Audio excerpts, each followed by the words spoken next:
Good morning. तो आज का जो हमारा मॉडल सेट होगा मॉक टेस्ट डी, क्या करेंगे हम लोग? डी। तो डी को करते हैं और देखते हैं कि इसमें कैसे क्वेश्चन रखे गए हैं। क्या इसमें आप 80 में 80 लाते हैं? यानी कि 80 में 80 क्या है? क्वेश्चन है। नंबर कितना है? 100 है। 80 क्वेश्चन के लिए 100 नंबर दिया जा रहा है। ठीक है। तो पहला भाग जो हमारा है क्या है? मानसिक योग्यता। अब इस पार्ट में हमें कुछ बताने की जरूरत नहीं है, क्योंकि पिछले वाले जो भी मॉडल सेट हुए हैं उनमें आपको निर्देश बता दिए गए हैं। ठीक है। अब जिम्मेदारी आपकी होती है कि आप निर्देशों का पालन करें और अपने आने वाले 18 जनवरी के पेपर को बेहतर करके आए। ठीक है। कोई कंफ्यूजन है किसी के मन में? नहीं है? चले तो चलिए भाग पहले को शुरू किया जाता है। और भाग पहला हमारा मानसिक योग्यता।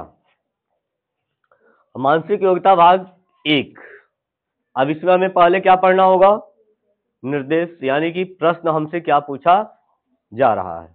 तो चलिए निर्देश पे चलते हैं और थोड़ा सा इसको पढ़ते हैं।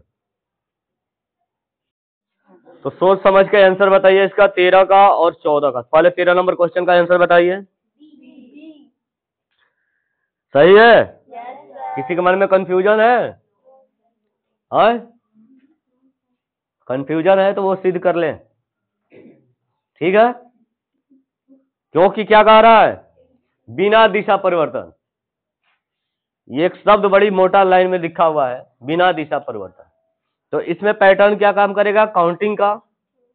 तो 1 2 3 4 ऐसे देखा जाए तो एक के बाद एक के नीचे क्या आ रहा है? 4, 3 का काउंटिंग है और ऊपर 2 का। इससे 2 पैटर्न में काम कर रहा है, इधर से उधर से। लेकिन हमें किस में लेना है? केवल एक ही दिशा पे सोचना है कि बिना दिशा परिवर्तन करना है। तो बिना दिशा परिवर्तन में करेंगे तो काउंटिंग ही हमारा ऐसा है जो दिशा परिवर्तन नहीं कर रहा। तो इसका राइट आंसर आपका चला जाएगा डी के साथ। चलिए 14 नंबर क्वेश्चन ठीक उसी पैटर्न पे ये भी है। वहां पे काउंटिंग का था, यहाँ पे अल्फाबेट है। इसका भी राइट आंसर हो जाएगा आपका सी।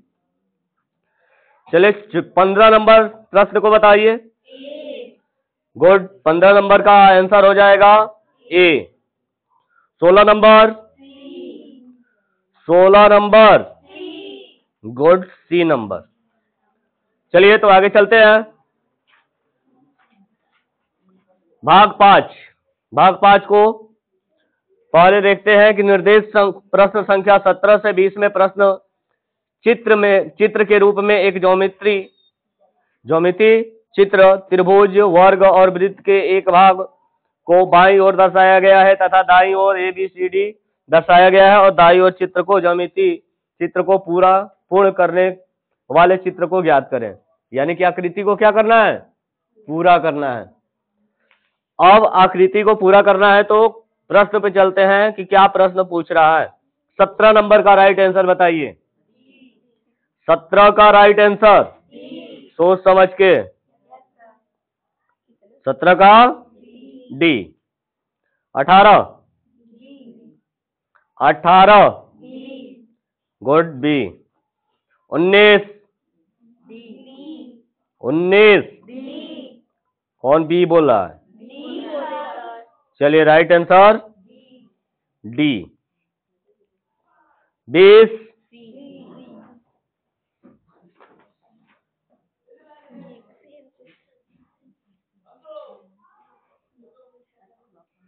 राइट आंसर आपका सी। चलिए आगे भाग 6 पे चलते हैं। भाग 6 कह रहा है कि प्रश्न संख्या 21 से 24 में प्रत्येक प्रश्न में 4 चित्र ABCD को दर्शाए गए हैं और 4 चित्रों में से 3 चित्र किसी विधि से एक समान है। जबकि एक चित्र भिन्न है, यानी कि अन्य से क्या है, एक भिन्न है। तो चलिए 21 नंबर का राइट आंसर बताइए। बी करेक्ट है। कौन सा विधि काम करा रहे हैं, सम विषम। चलिए 22 नंबर, सी नंबर, सोच लीजिए कौन सा पैटर्न काम लगाए हैं इसमें, क्लॉकवाइज एंटी क्लॉकवाइज। चलिए राइट आंसर सी। चलिए 23 नंबर, 23 डी, 23 का डी। 24 का बताइए, 24 का ए। चलिए अगला भाग 7, भाग 7 पे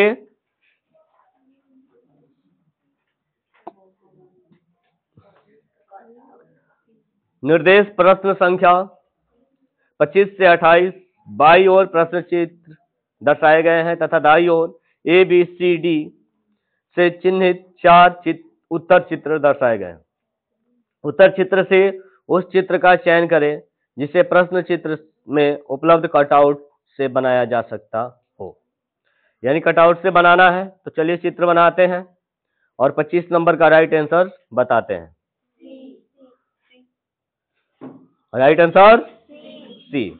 तो 26 का भी बता दीजिए, 26 का भी सी। 25 नंबर 27 का बताइए, 27 का डी। 28 का, 28 का बी। गुड।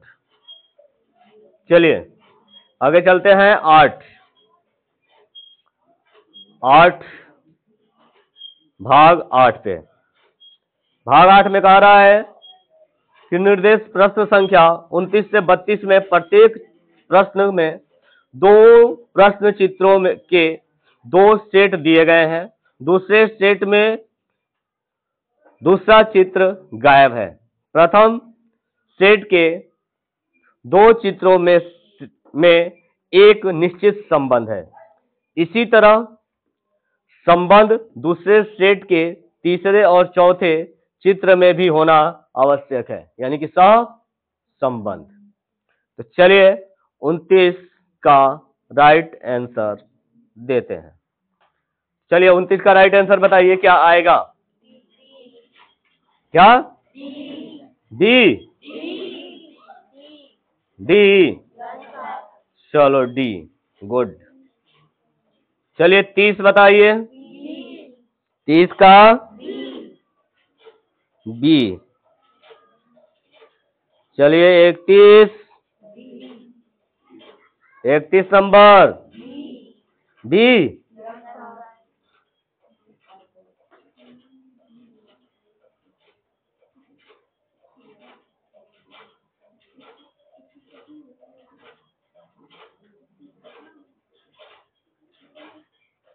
बी। गुड। 32 का ए। चलिए अब चलते हैं हम भाग 9 पे। भाग 9 क्या कह रहा है, तो पहले निर्देश को पढ़ते हैं। निर्देश कह रहा है कि प्रश्न संख्या 33 से 36 ऊपर प्रश्न चित्र में दर्शाए अनुसार कागज के एक टुकड़े को एक तरफ से पंच किया गया तथा नीचे ए बी सी डी के चित्रित चिन्ह 4 उत्तर दर्शाए गए। कागज के टुकड़े के तह को खोलने पर वह जिस प्रकार दिखेगा वैसे ही चित्र का उत्तर दीजिए, यानी कि क्या है, कागज फोल्डिंग। ठीक है, कागज को फोल्ड करके क्या किया गया, खोला गया। तो चलिए प्रश्न पे चलते हैं और उत्तर को ढूंढते हैं। चलिए 33 नंबर का, 33 का सी। चलिए राइट आंसर सी। 34 34 का भी सी, गुड। 35 का क्या चीज? डी।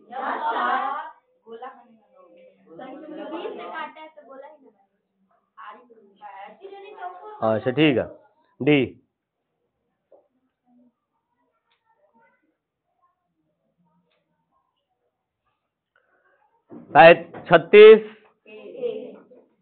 36 का ए, गुड। तो चलिए अब चलते हैं हम भाग 10। भाग 10 पहले निर्देश को पढ़ते हैं। निर्देश हमारा क्या कह रहा है? कह रहा है कि प्रश्न संख्या 37 से 40 के ऊपर की तरफ 3 प्रश्न चित्र दर्शाए गए हैं। चौथे चित्र के प्रश्न चिन्ह दिया गया है। अब प्रश्न चित्र श्रेणी क्रम में है और श्रेणी क्रम को पूरा करने के लिए नीचे की तरफ उपलब्ध उत्तर चित्रों में से एक चित्र का चयन करें जिसे प्रश्न चित्र की जगह प्रतिस्थापित किया जा सके।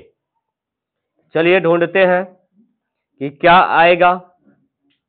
ठीक है, 37 नंबर का आंसर बताइए। बी।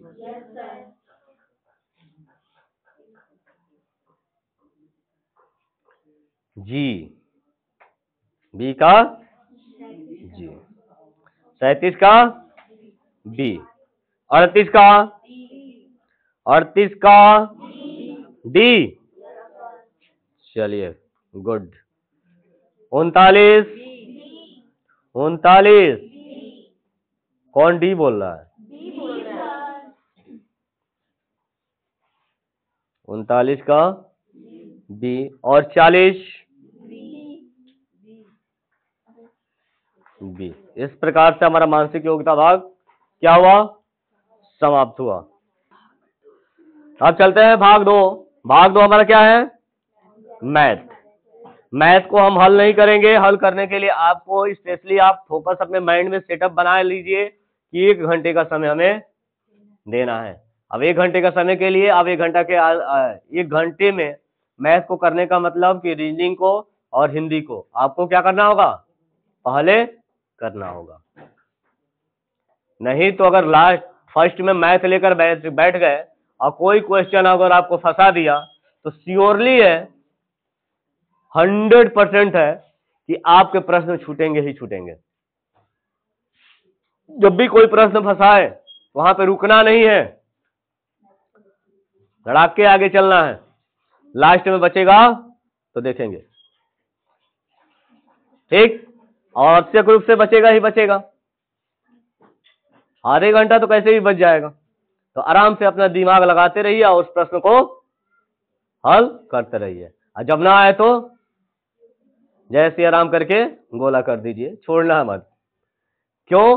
क्योंकि नकारात्मक नहीं है, नेगेटिव मार्किंग नहीं है, तो छोड़ने की कोई आवश्यकता नहीं है, डरने की कोई बात नहीं है। ऐसा नहीं है कि सही आंसर में से ही आपको काट के कम कर दिया जाएगा। लेकिन कौन ठीक है? भगवान आपकी सुन ले, प्रभु राम आपकी सुन ले और आपका क्या हो जाए? सही ही हो जाए। तो छोड़ने से अच्छा है ना कि एक बार भरोसा भी कर लेते हैं ऊपर वालों पे कि क्या वो साथ देते हैं कि नहीं। लेकिन आवश्यक रूप से आपके साथ कौन देता है? आपका कर्म। ईश्वर उसी के साथ होते हैं जिसके कर्म सही होते हैं।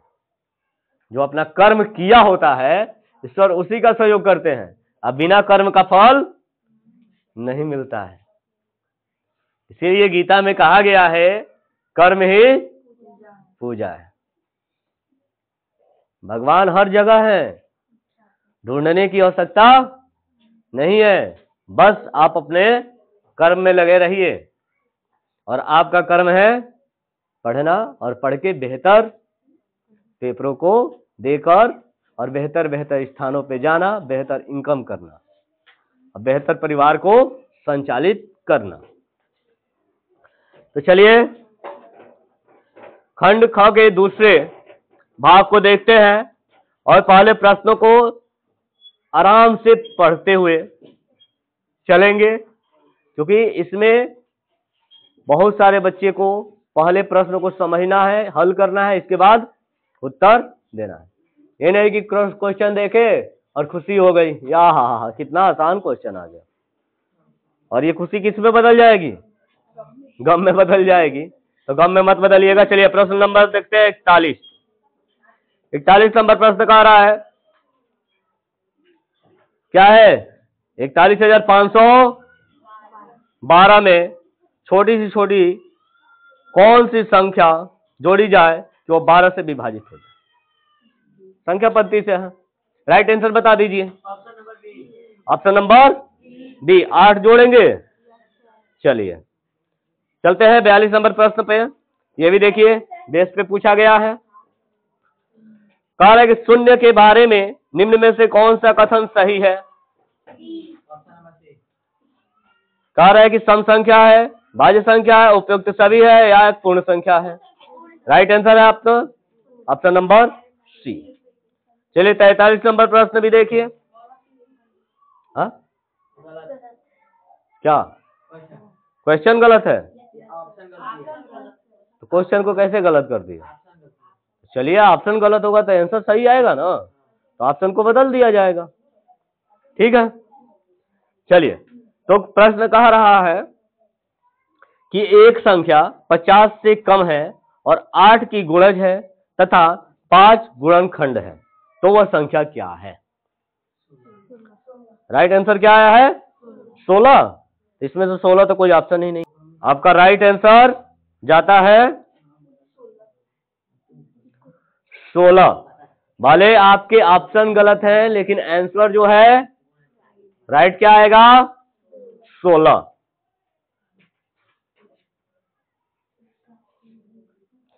चलिए 44 नंबर प्रश्न, साधारण भिन्न। 31 सहित 7/9 को भिन्न में बदलिए। क्या आ जाएगा? ए, यानी कि 286/9। चलिए अगला प्रश्न, सरलीकरण, सिंप्लीफिकेशन। ठीक है, कितना आसान दिया हुआ है। अब बताइए इसका राइट आंसर क्या आएगा? देखने में आसान है, लेकिन दशमलव का थोड़ा सा भी हेर फेर हुआ तो क्या कर देगा? गलत कर देगा। और राइट आंसर कहां चला गया इसका? ए, 36.62। 62 नहीं पढ़ेंगे बेटा, ठीक है, दशमलव के बाद एक एक अंक ही पढ़ा जाता है। चलिए 46 नंबर प्रश्न, कोई संख्या 20% बढ़कर 42 हो जाती है, तो वह संख्या है? Option number A. चलिए निम्न चित्र को देखते हुए चित्र का सही मूल्यांकन बताइए कि कितने अंश का कोण बच गया है, एक्स का मान क्या आएगा? Option number D, 138। 48 नंबर प्रश्न का 700 को ABCD में इस प्रकार बांटा गया कि A को आधा भाग मिले तथा BC को आधा भाग मिले, तब बताइए A का क्या होगा? A का 100 आएगा।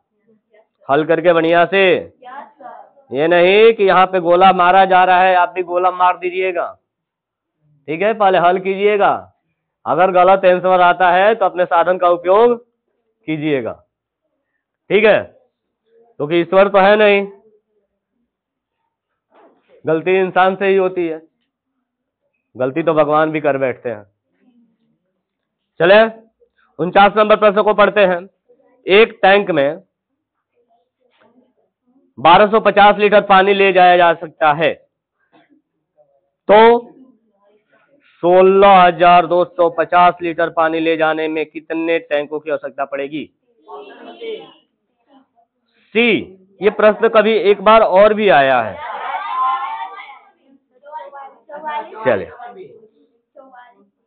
चलिए ठीक है, 50 नंबर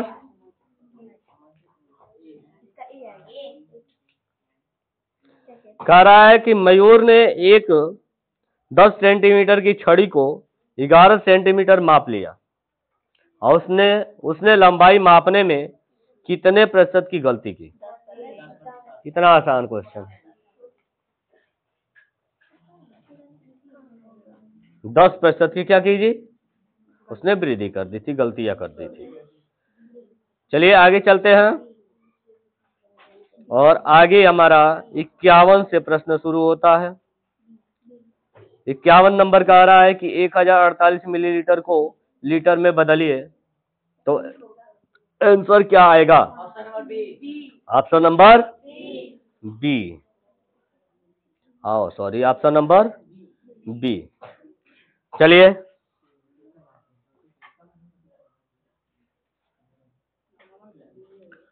52 नंबर प्रश्न का आ रहा है कि एक संख्या को 10% कम करके उसमें 10% वृद्धि करने पर मूल संख्या से 50 कम प्राप्त होता है, तो मूल संख्या निम्नलिखित में से कौन सा है? तो राइट आंसर आ गया बी। अच्छे से हल करके देख लीजिएगा कि बी है कि नहीं है। चले आगे, हमने तो बी मार दिया। 53, एक बास्केटबॉल टीम ने अपने हारे हुए मैचों की संख्या से 4 अधिक मैच जीते।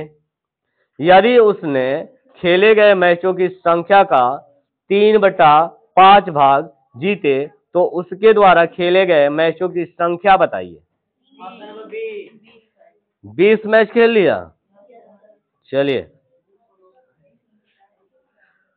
54 नंबर कह रहा है कि एक व्यक्ति एक गाड़ी को 20% के लाभ पर तथा, हम कहा कर रहे हैं, घाड़ा थोड़े का है? दिमाग कहाँ है? मम्मी के किचन में। हाँ, रेलगाड़ी बोले। चले, तथा दूसरे गाड़ी को 20% की हानि पर बेचता है। दोनों स्थितियों में विक्रय मूल्य 120 हो तो प्रत्येक का क्रय मूल्य क्या होगा? 100, 150। चलिए 55 नंबर चित्रालेख है। अभी चित्रालेख में कह रहा है कि चित्र दिया गया है। प्रश्न निम्नलिखित में से चित्रालेख एक नर्सरी जानते हैं, पौधे लगाया जाता है, अच्छा, द्वारा 5 दिनों में बेचे गए पौधों की संख्या को दर्शाता है। जहाँ पौधे बेचे जाते हैं उसी को क्या कहा जाता है? नर्सरी। तो कह रहा है कि 5 दिन का रिकॉर्ड दिया गया है और यहाँ पे एक नीचे दिया गया है कि 100 को एक पौधे के बराबर क्या दिखाया गया? एक चित्र के बराबर 100 पौधे को दिखाया गया है। तो ये कह रहा है कि कितने पौधे बेचे गए और कितने बच गए। प्रारंभ में कितने थे? यही ना, बचे हुए कितने हैं? नर्सरी के पास अब 250 बचे हुए हैं, तो प्रारंभ में कितने थे? तो यानी कि सबको गिनने के बाद कितना आ गया? प्रारंभ में कितना था? डी 3050। इतना पौधा रखा था। नर्सरी बड़ी होगी, बहुत बड़ा था। देखने गया था ना? नहीं, उसका मालिक था ये। चले, हाँ, यदि किसी आयताकार भूमि का परिमाप 28 मीटर हो, सॉरी 28 बोल दिए, चलो 80 मीटर हो तथा उसके लंबाई तथा चौड़ाई के अनुपात 3:5 का हो तो उसका क्षेत्रफल क्या होगा? बताइए, इसका क्षेत्रफल क्या निकाले हैं? ए 375 वर्ग किलोमीटर, सॉरी किलोमीटर नहीं, वर्ग मीटर। चलिए 57 नंबर प्रश्न चलते हैं। अच्छे से हल कीजिएगा, जल्दीबाजी नहीं है, इसीलिए हमने कहा कि 1 घंटा बचाना है। इसके लिए एकदम बढ़िया से दिमाग को स्थिर कर लीजिएगा।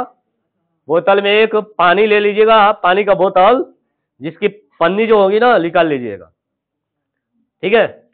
पन्नी निकाल लीजिएगा। ऐसे ठंडे का मौसम में प्यास तो लगेगी नहीं, लेकिन डर से भी प्यास लग जाती है। तो 10 वाला बोतल ले लीजिएगा, उसकी पन्नी निकाल लीजिएगा आगे की, एकदम दिखे कि भाई पानी है, बच्चा नकल करने नहीं आया है, ठीक है।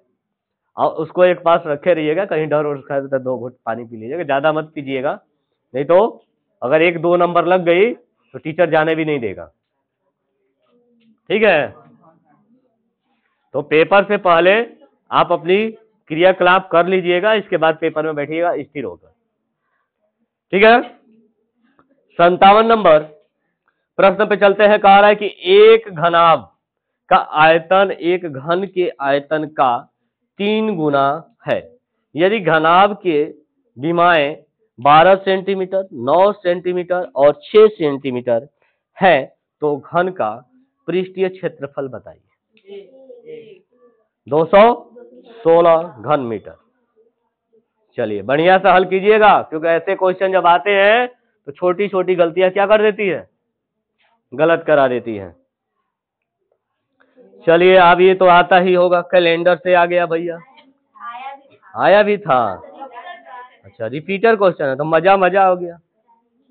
चलिए 3 जनवरी 2014 में से 8 साल घटाने पर प्राप्त होगा। अच्छा आया हुआ क्वेश्चन तो एकदम जुबाने पे याद है, बढ़िया है कि कम से कम मॉक टेस्ट से भी कोई प्रश्न लड़ेगा तो याद रहेगा कि ये इस सेट में किए थे, ठीक है। चलती है 59 नंबर प्रश्न पे। 59 नंबर प्रश्न कह रहे हैं कि एक आयताकार खेत की परिमिति 60 मीटर है और लंबाई 20 मीटर है, तो 50 पैसे प्रति वर्ग मीटर की दर से घास लगाने में क्या खर्च होगा। Option number C. अच्छा 100 रुपया में काम हो जाएगा, चलिए बढ़िया है, महंगाई के जमाने में कम खर्चे में काम हो गया। 60 नंबर, किसी वस्तु को 24 रुपये में बेचने पर एक व्यापारी को उतने ही प्रतिशत का नुकसान होता है जितना कि क्रय मूल्य था, तो वस्तु का क्रय मूल्य कितना था। 40 क्रय मूल्य था, 24 रुपया बेचा तो उतना लाभ हानि हो गया। इस प्रकार से हमारा ये भी भाग खत्म हो गया और ऑप्शन केवल ऑप्शन आंसर भरते हुए हम लोगों ने 19 मिनट 20 मिनट में इसको भी क्या कर दिया, खत्म कर दिया। अब बच गया हमारा पार्ट किसका, गद्यांश का, खंड सी। तो खंड सी को भी चलते हैं और आज का खंड सी कह रहा है पहले की 4 अनुच्छेद होते हैं, तो पहले अनुच्छेद को हम लोग पढ़ते हैं, देखते हैं कि अनुच्छेद क्या कह रहा है। लो जिसमें जाने वाले हो उसी के बारे में दे दिया है, ठीक है। जय नवोदय। कह रहा है कि नवोदय विद्यालय एक आवासीय विद्यालय है जहां बच्चों का छात्रावास में रहना अनिवार्य होता है। नवोदय में लड़कों तथा लड़कियों के लिए छात्रावास अलग अलग होते हैं।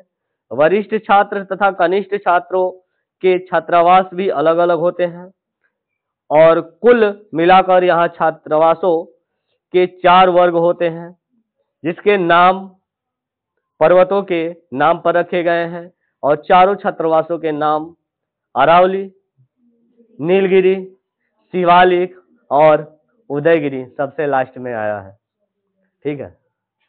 और इसके बारे में जब ये गद्यांश से थोड़ी सी आई है तो एक याद भी आ गई है। हाँ उदयगिरी वाले बहुत लोफड़ होते हैं, ठीक है, तो हम लोग लोफड़ थे, पढ़ाकू होते हैं नीलगिरी वाले, शिवालिक वाले हाँ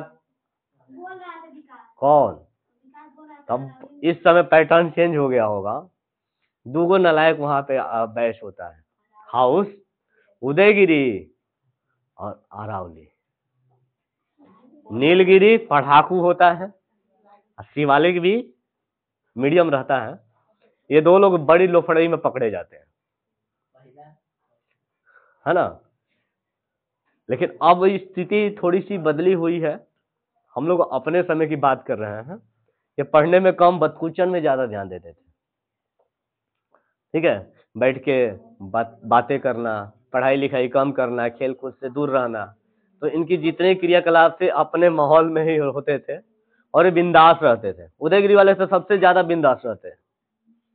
आज भी उदयगिरी हाउस जब से है, हमें लग रहा है कि सबसे बिंदास रहने वाला हाउस वही है, और उसके हाउस मास्टर भी बेहतर बेहतर मिल जाते हैं। जैसा हम लोग के समय हमारे हाउस मास्टर जो थे भरद्वाज सर, एकदम बेहतर थे, मस्त। जब आते थे तो वह एकदम आधे घंटे तो हंसी मजाक में बीत जाता था, और एकदम लड़के जैसा मानते हैं वहाँ के हाउस मास्टर जो होते हैं ना, माँ बाप से भी ज्यादा स्नेह उनका होता है, और एक निखारने में उनका बहुत ही बेहतर सहयोग रहता है कि आपकी हर, अगर आप बीमार पड़ गए तो पहले सूचना वहाँ के जो रूम के जो इंचार्ज होते हैं, सीनियर, किसी को बना दिया जाता है, कैप्टन को बताया जाता है, कैप्टन हाउस मास्टर को बताता है, हाउस मास्टर नर्स मैम को बताता है, फिर वो सारी प्रक्रिया एक दो बच्चों को छोड़ दिया जाता है इसके देख रेख के लिए। वो देख रेख के क्या करते हैं, वो अपने देख रेख करने लगते हैं। किसी का बक्सा में से नाश्ता निकाल लेंगे तो कुछ खाने की चीजें नहीं बच सकती है। हाँ, चोरी वोरी नहीं होती है, लेकिन खाने की चीजें की चोरी होती है। तुम्हारे अचार हो तुम्हारे बक्से में, या नाश्ते हो, नमकीन हो, ये सारी चीजें बक्से बंद रहते हैं, इसके बाद भी गायब हो जाती है। ताला वाला कुछ भी नहीं पता चलेगा कि ताला टूटा भी है। चले, अब ये 4 भागों में क्या कर दिया गया, बांट दिया गया। समय समय पर तरह तरह के प्रतियोगिताएं इन छात्रावासों में छात्रों के बीच होती रहती है। खास तौर पे खेलकूद प्रतियोगिताएं, खेलकूद का हमेशा माहौल रहता है, क्रिकेट हो गया, बास्केटबॉल हो गया, हर खेल उपलब्ध होता है विद्यालय में। आप जो खेलना चाहते हैं, जो गतिविधि आप करना चाहते हैं, जो आपको पसंद है, वो सारे संसाधन विद्यालय में उपलब्ध रहते हैं। बस आपको चूज करना है कि आपको करना क्या है। अब सोच लो, इतनी सारी सुविधाएं एक विद्यालय देता है ऐसे निःशुल्क, केवल किसके लिए, राष्ट्र की कल्याण के लिए। लेकिन उसी में कुछ बच्चे समझदार होते हैं, उसका लाभ उठा लेते हैं, कुछ लोग नालायक होते हैं, नासमझ होते हैं, उसका लाभ नहीं उठा पाते हैं। आप समझ गए?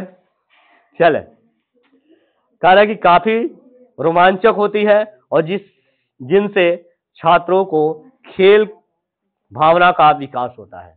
खेलने के सारे संसाधन उपलब्ध होते हैं, वहां के जो बच्चे होते हैं अलग अलग खेलों में नेशनल तक करके आते हैं, या 5 भी करके आते हैं। अब प्रश्न पूछता है नवोदय से, जहां पे आप जाने वाले हैं, सपना है आपका, सपना है ना कि हे भगवान हम भी 18 जनवरी के पेपर को पास कर जाएं। कुछ लोग ऐसे दुर्भाग्यशाली भी होते हैं कि जाने के बाद भी छोड़ के चले जाते हैं। जैसे एग्जाम्पल में एक नहीं 2 बच्चे रहे, पिछले साल भी और उसके पिछले साल भी, आयुष्पाल और पंकज। ठीक है, तो आप ऐसा मत कीजिएगा। हाँ, थोड़ी सी है कि क्वालिटी थोड़ी खाने की कंप्रोमाइज करना होगा, कभी कभी अप डाउन होता रहता है, घर में भी अप डाउन होता है ना, वहां पे भी थोड़ा अप डाउन होता है। और जो खाने में एकदम फिनिशिंग होंगे तो वो तो नवोदय का जाने का सपना ही छोड़ दो, वो जाने का उसका कोई फायदा नहीं है, फिर बेचारा भाग आएगा। जैसे 2 बच्चे भाग आए ना खाने के जिसके, और थोड़ा सा अगर बनना है तो थोड़ा सा कंप्रोमाइज करना पड़ेगा। और खाने के लिए था तो विद्या ज्ञान था, खूब बढ़िया से एकदम वीआईपी खाना मिलता है। ठीक है, हाँ, अटल आवासीय में भी अभी अच्छा खाना मिल रहा है, अभी नया नया है, अभी थोड़ा पुरान होने दो ना, वो भी नवोदय के रंग में आ जाएगा। ठीक है,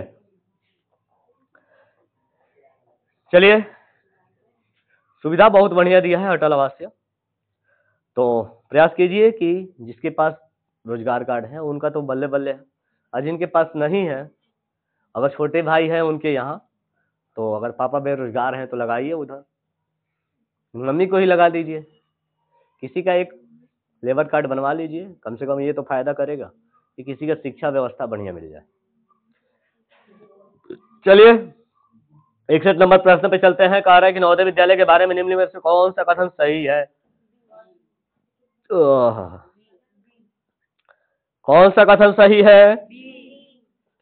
बी कह रहा है कि इसमें खेल कूद की शिक्षा दी जाती है। ये एक असल ये आवासीय विद्यालय नहीं है, छात्रावासों के नाम पे सागरों के नाम पे रखा गया है, 2 वर्गों में बांटा गया है। चलो बी नंबर सही है। हमारा पीटी कर लो, कपार ले लो, लाठी और मारो वो सर फट जाए। अरे संदीप भैया और प्रियांशु भैया इतना मत समझो ना कि जो सामने खड़ा है वो दिख नहीं रहा है, सब कुछ देख रहा है। ठीक है, अब ना समझाओ विवेक, रहने दो। चले 62 नंबर प्रश्न को देखते हैं। कह रहा है कि नवोदय के छात्रावासों को कितने वर्गों में विभाजित किया गया है? 4 वर्गों में बांटा गया है। सी नंबर, निम्नलिखित में से कौन सा पर्वत का नाम नहीं है? ब्रह्मपुत्र क्या है? नदी का नाम है। और कह रहा है कि सबसे बढ़िया देखो आपको इससे पूछ दिया व्याकरण से, संधि बताओ। नवोधान उदय, ये क्या बन जाता है? नवोदय। नवोधान उदय क्या बना दिए? इसलिए संधि तो थोड़ा सा था, और संधि में अगर प्रश्न आ गए तब तो गया। हाँ, क्योंकि संधि को तो आप लोग छुए भी नहीं है। हाँ, आता है। चलिए अच्छी बात है, बहुत साधारण संधि आता है। ग्रामर में केवल यही छूट गया है, छूट क्या गया है? छोड़ा गया है। कोई बहुत कम आता है, और आता भी है तो साधारण आता है। अगर थोड़ा सा दिमाग लगा दिए तो हो जाएगा। ठीक है, 65 नंबर प्रश्न देखते हैं। निम्न वर्ग में से कौन सा वर्ग शब्द का समानार्थक है? क्या है? खंड, स्थिति, प्रकार, आकार, खंड।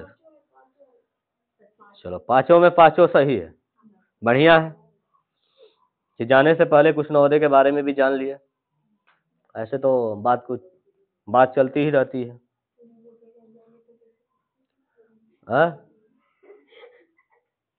विद्यागण आप जाना तो सपना ही रहेगा।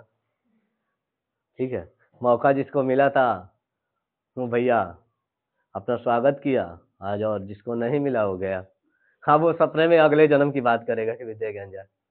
नहीं तो कुछ लाइफ में कुछ बड़ा बन के जाता है, कुछ ऐसा अधिकारी बन के जाता है और उस जिले का चार्ज मिल जाता है, तब हो सकता है कि मैं भी उसे विद्यागंज जाने का चांस मिल सके, या एक बड़ी से भी एक नई सेलिब्रिटी बन के जाता है तो हो सकता है कि मैं भी उसे प्रचार प्रसार करने के लिए विद्यागंज का मौका मिल सके। नेता होता भी बन जाता है तो विद्यागंज का मौका मिल सके। वो भी बढ़िया नेता बनेगा, तो करप्ट नेता बनेगा तो विद्यागंज वाले पूछेंगे भी नहीं। समझ में आया? शिव नाडार,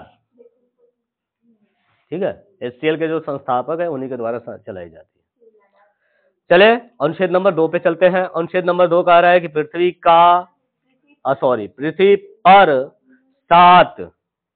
पर 7 प्रमुख महाद्वीप हैं। ये विस्तृत जल राशि द्वारा एक दूसरे से अलग हैं। ये महाद्वीप हैं एशिया, यूरोप, अफ्रीका, उत्तरी अमेरिका, दक्षिणी अमेरिका, ऑस्ट्रेलिया और अंटार्कटिका। एशिया विश्व का सबसे बड़ा महाद्वीप है और हमारा भारत इसी महाद्वीप में आता है। यह पृथ्वी के 3/4 भाग में फैला हुआ है और यह महाद्वीप उत्तरी गोलार्ध में स्थित है। कर्क रेखा इस महाद्वीप से होकर गुजरती है।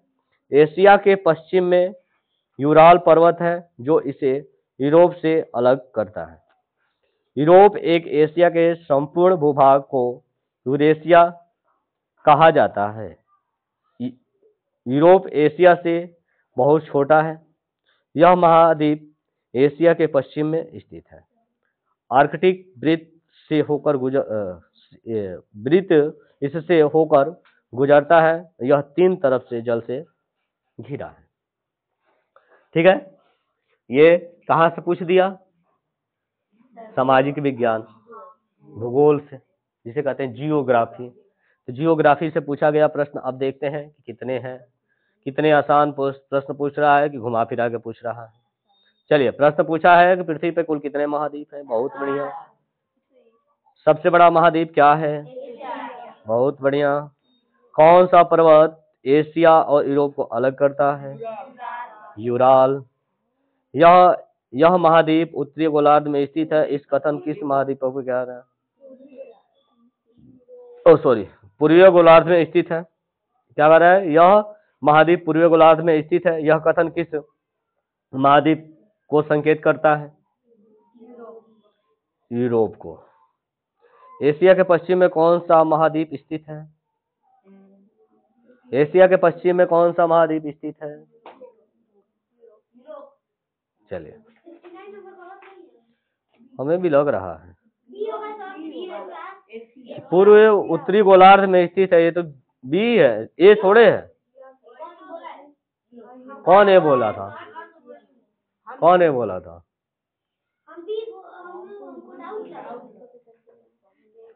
यहाँ पे स्पष्ट लिखा हुआ है।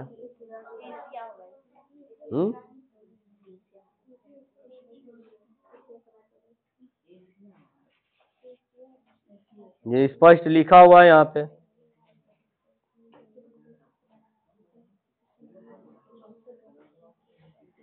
ये देखो 69 का जो राइट आंसर होगा वो बी होगा। जो ए लगाया वो गलत लगाया है। चलिए, अनुच्छेद नंबर 3। अनुच्छेद नंबर 3 अनुच्छेद का है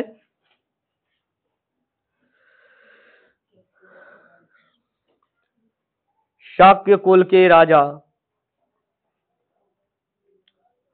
सुधोधन द्वारा रानी माया की कोख में एक जन्मे बुद्ध की कहानी हर किसी को सुननी चाहिए। यह माना जाता है कि वह एक पेड़ के नीचे लुम्निया में पैदा हुए थे। शिशु को सिद्धार्थ नाम दिया गया, जिसका अर्थ वह जो अपने उद्देश्य को प्राप्त करता है। राजा सुधोधन अपने बेटे के महान राजा बनने की कामना करते हुए उसे मानवीय पीड़ा के साथ साथ धार्मिक शिक्षाओं के संपर्क में आने से रोकते थे। कपिल वस्तुओं के राजकुमार के रूप में 29 साल बिताने के बाद सिद्धार्थ को आखिरकार असली दुनिया के बारे में पता चला। दुनिया की समझ से आभास हुआ कि वह साधना से सभी दुखों को दूर कर सकते हैं और एक तपस्वी बन सकते हैं, और इस तरह उन्होंने आत्म ज्ञान प्राप्त करने के लिए शाही जिम्मेदारियों और परिवार को छोड़ने का फैसला किया। चले, ये कहानी है बुद्ध की। बुद्ध है ना, गौतम बुद्ध की, जिसे क्या कहा जाता था बचपन में? सिद्धार्थ के नाम से जाना जाता था। कह रहा है कि देखो बढ़िया बढ़िया प्रश्न पूछ दिया। इस गद्यांश में किसकी कहानी बताई गई है? गौतम बुद्ध की कहानी बताई गई है। चलिए, राइट आंसर। चलिए, गौतम बुद्ध के बचपन का क्या नाम था? सिद्धार्थ। कहानी सुने होंगे हंस वाला, सुने हैं ना? बड़ी ही फेमस कहानी है। और अगला, सिद्धार्थ कहाँ के राजकुमार थे? कपिल वस्तु के राजकुमार थे। 74 नंबर, किस कारण सिद्धार्थ ने घर परिवार छोड़ने का फैसला किया? आत्मज्ञान प्राप्ति के लिए। और गौतम बुद्ध ने कितने वर्षों की आयु में घर को छोड़ दिया? 29 वर्ष की आयु में घर को क्या किया? त्याग दिया। चलिए, अब आखिरी और अंतिम क्या है? गद्यांश अनुच्छेद 4। अनुच्छेद 4 कह रहा है कि बारहसिंगा हिरण प्रजाति का बड़े आकार का शानदार वन्य पशु है। इस वन्य जीव को उत्तर प्रदेश की सरकार ने अपना राज्य पशु घोषित कर रखा है। दुर्लभ वन्य जीव होने के कारण इसे संकटग्रस्त सूची में रखा गया है। बारहसिंगा दुधवा राष्ट्रीय पार्क उद्यान हस्तिनापुर अभयारण्य, असम के काजीरंगा राष्ट्रीय उद्यान और बंगाल के सुंदरवन के वनों में पाया जाता है। मध्य प्रदेश के कान्हा राष्ट्रीय उद्यान में भी बारहसिंगा की दूसरी प्रजाति पाई जाती है। बारहसिंगा के कंधे तक की ऊंचाई 135 सेंटीमीटर होती है। इसका वजन 170 से 180 किलोग्राम तक होता है। यह प्रायः नम दलदली घासों वाले क्षेत्रों में रहना पसंद करते हैं। बारहसिंगा प्रायः समूहों में पाए जाते हैं। इसके सींग 75 सेंटीमीटर लंबे होते हैं। अधिकांशतः बारहसिंगों के सींगों में 10 से 14 तक शाखाएं होती हैं। अधिकतम 20 शाखाएं वाले बारहसिंगा भी देखे गए हैं। ठीक है, समझ में आ गया? कहानी किसकी है? बारहसिंगा की है, जो किसके राष्ट्रीय पशु हैं? उत्तर प्रदेश राज्य के, जिसमें आप रहते हैं। तो चलिए, बारहसिंगा किस प्रजाति का जानवर है? हिरण प्रजाति का जानवर है। चलिए, डी नंबर। बारहसिंगा किस राज्य का राजकीय पशु है? उत्तर प्रदेश, जिस राज्य में आप रहते हैं। निम्नलिखित में से कहां बारहसिंगा नहीं पाए जाते हैं? अयोध्या में नहीं पाया जाता है, बाकी सारी जगह पाया जाता है। बारहसिंगा का पसंदीदा क्षेत्र कौन सा है? दलदली घास के मैदान। और 80 नंबर, गद्यांश में वर्णित हिरण की प्रजाति को बारहसिंगा कहा जाता है क्योंकि क्या चीज?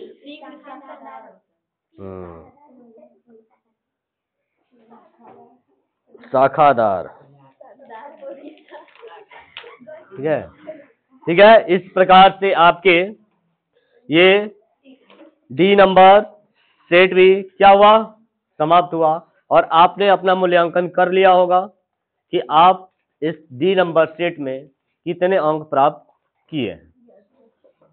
ठीक है, और इसी के साथ फिर मिलेंगे ई नंबर सेट के साथ। तब तक के लिए बाय बाय। जय हिंद, जय भारत, जय नवोदय।